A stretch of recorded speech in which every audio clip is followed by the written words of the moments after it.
Nak tak saya ceritakan apakah dia laryngopharyngeal reflux? Okey, tengok video ni sampai habis. Laryngopharyngeal reflux ni ialah reflux asid daripada perut naik ke atas sampai ke tekak. Bila sampai di tekak, kita rasa macam masam-masam, kita rasa macam pahit dan akan menyebabkan keradangan pada tekak dan juga pita suara. Kadang-kadang dia boleh naik sampai ke belakang hidung, boleh efek ke telinga dan juga efek pada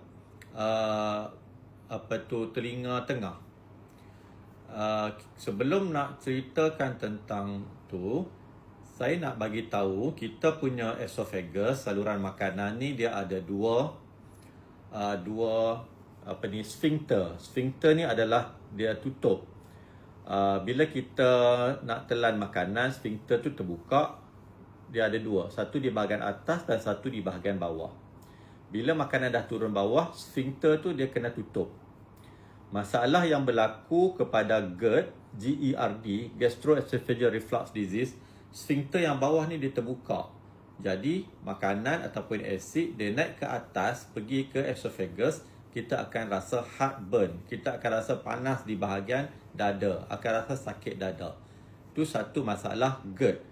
Lagi satu, sphincter tu dah terbuka, sphincter dekat atas pun dia terbuka juga.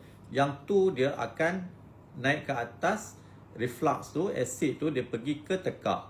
Yang tu lah yang kita panggil laryngopharyngeal reflux, iaitu LPR, disebabkan oleh sphincter di bahagian bawah dan di bahagian atas terbuka. Dua-dua sphincter tu terbuka. Perut kita sesuai untuk asid, so tak ada masalah. Tapi kalau asid tu naik ke atas, pergi ke tekak, tekak kita tak sesuai untuk asid. Jadi bila asid terkena dekat tekak, akan menyebabkan keradangan, akan menyebabkan batuk, tersedak, suara jadi serak. Itulah dia antara tanda-tanda berlakunya LPR. Macam mana nak diagnose? Diagnose tu selalunya bergantung kepada history, gejala. So gejala dia saya dah cerita tadi. Lagi satu, kita akan bagi ubat untuk neutralkan asid. Selalunya gejala tu akan hilang. Untuk nak confirm betul-betul, kena buat ujian pH monitoring. So pH monitoring tu kena masukkan wire hidung pergi ke tekak dan pergi ke perut. So selama 24 jam akan asid tu dia berlaku waktu bila, dekat mana tempat tu. Itu adalah secara teori. Tetapi biasanya kita tak buat ujian tersebut. Kita sekadar bagi ubat untuk meneutralkan asid, selalunya dia akan sembuh. Lagi satu, kita boleh buat X-ray, iaitu barium swallow.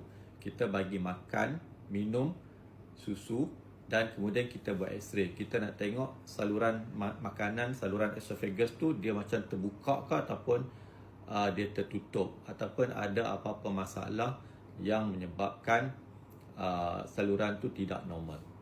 Jadi rawatannya adalah kita kena bagi ubat untuk neutralkan asid yang dekat perut dan mengurangkan angin. Contohnya yang neutralkan asid adalah pantoprazole, iaitu Controlor, Nexium, Pariet.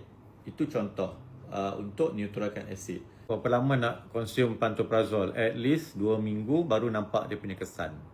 Lagi satu untuk kurangkan angin, iaitu ada dua jenis. Satu Ganaton, satu lagi Motilium. Jadi boleh pilih salah satu. Itulah serba sedikit penceritaan tentang laryngopharyngeal reflux. Dapat sesuatu, boleh share kepada rakan-rakan anda. Assalamualaikum.